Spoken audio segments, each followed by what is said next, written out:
Oke, terima kasih waktu dan kesempatan yang diberikan kepada saya. Saya akan mempresentasikan hasil kerja saya atas nama Getruisani, kelas 2018C. Tema yang saya pilih yaitu indahnya kebersamaan. Subtemanya kebersamaan budaya bangsaku, kelas 4 SD.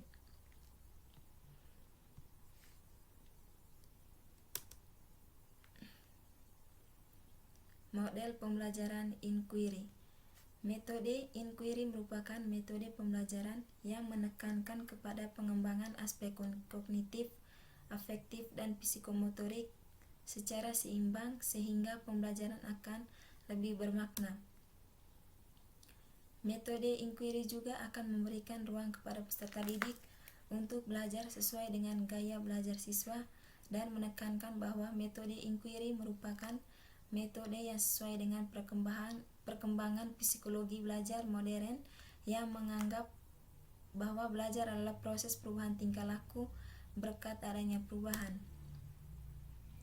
Ada beberapa pandangan dari para ahli tentang pelaksanaan pembelajaran inquiry.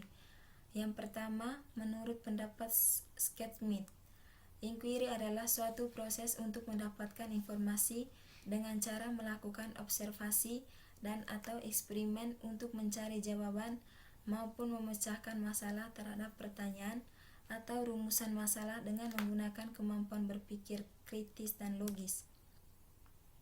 Yang kedua, menurut Khairul Anam, secara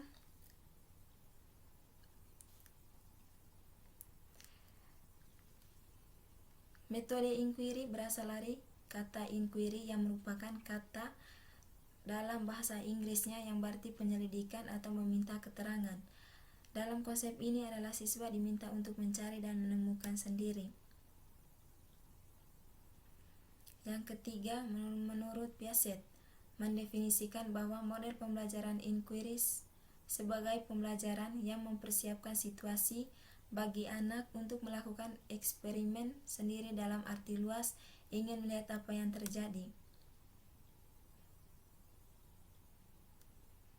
Yang keempat, menurut pendapat beberapa para ahli di atas, penulis dapat disimpulkan bahwa pembelajaran inquiry menekankan proses mencari dan menemukan, sedangkan peran siswa dalam strategi ini mencari dan menemukan sendiri dan guru hanya sebagai fasilitator dan membimbing siswa.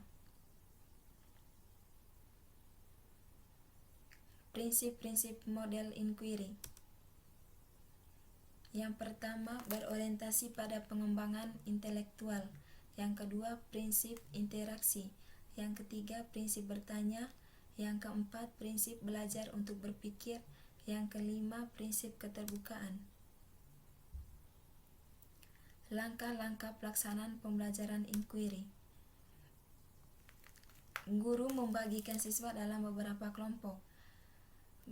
Yang kedua, guru menyampaikan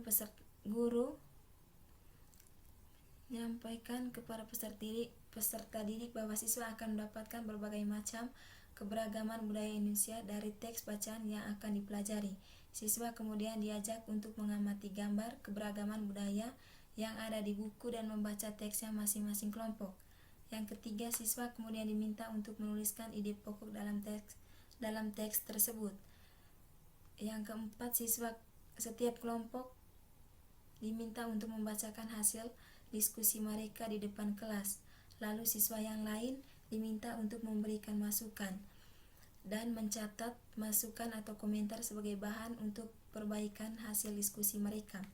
Yang kelima, setelah semua kelompok selesai presentasikan hasil diskusi mereka, maka guru akan memberikan penguatan tentang strategi dalam menemukan isi pokok cerita yang terdapat pada teks yang telah dipelajari dari suatu paragraf.